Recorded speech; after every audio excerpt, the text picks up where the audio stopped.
Hello again. My name is Sister Mary Bosco, and in this third book set, I'm happy to share poetry and multicultural books with you. My feature text is a fun book called Very Short Fairy Tales to Read Together. Each fairy tale is presented as a poem with two character speaking parts that intertwine, one building off the other. It exercises reading fluency, skills at points of view, and stretches creativity, as most of the tales have a plot twist. This book received an award for poetry, the Children's Poet Laureate. Let's get started. My first lesson plan is for fourth graders in reading. Students as a class will identify the beginning, climax, and conclusion of various well-known fairy tales. They will then pair up and each be given a read-together poem from the featured text, after one has been modeled by the teacher.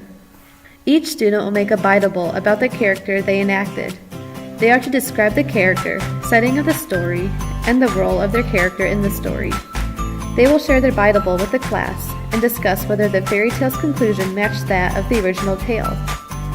Afterwards, the teacher will then introduce the genre of fractured fairy tales and offer sample text.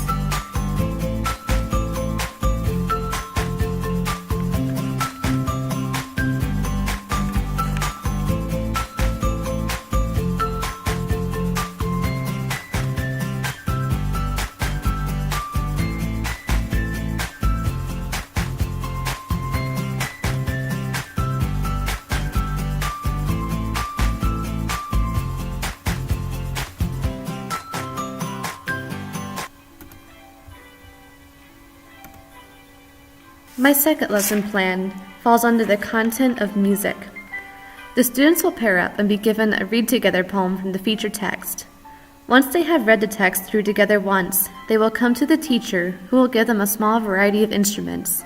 Each student will choose one instrument, a different one from their partner, and use it to indicate both their character and the rhythm of the poem as they read it. After a few classes of practice, the students will record themselves, in costume, reading their poem together along with their instruments using WeVideo or a similar video recording app. These videos will be shared with another grade as a cinematic presentation, teaching the audience the basics of how actors are involved in making films and giving time for the actors to answer questions from the audience. If you want more poetry, you can't go wrong with A Child's Calendar by John Updike. This poem has wonderfully detailed poems for each month, making a great read-aloud for grades kindergarten through second.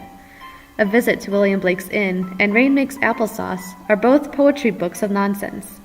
Rain Makes Applesauce, having repetition and one stanza per page, would serve as a great introduction for young students, building up to the William Blake's Inn, which could be more easily read by second graders. Mr. Blake, a poet from the 1800s, had this to say about travelers. Speaking of traveling, let's move on to some multicultural books. Ben's Trumpet has sharp black and white pictures and could be read by second graders and up. Grandfather's Journey tells of a man's nostalgia for his two homes, Japan and America, paying attention to geography.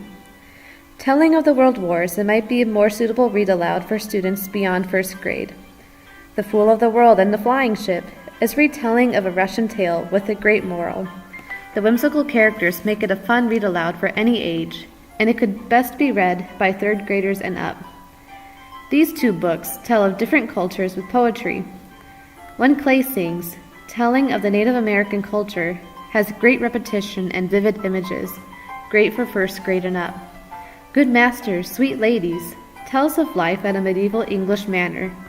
I would use this for fourth and fifth graders due to the more complex content of some of the poems. As always, thanks again for the opportunity to share these books together. God bless you.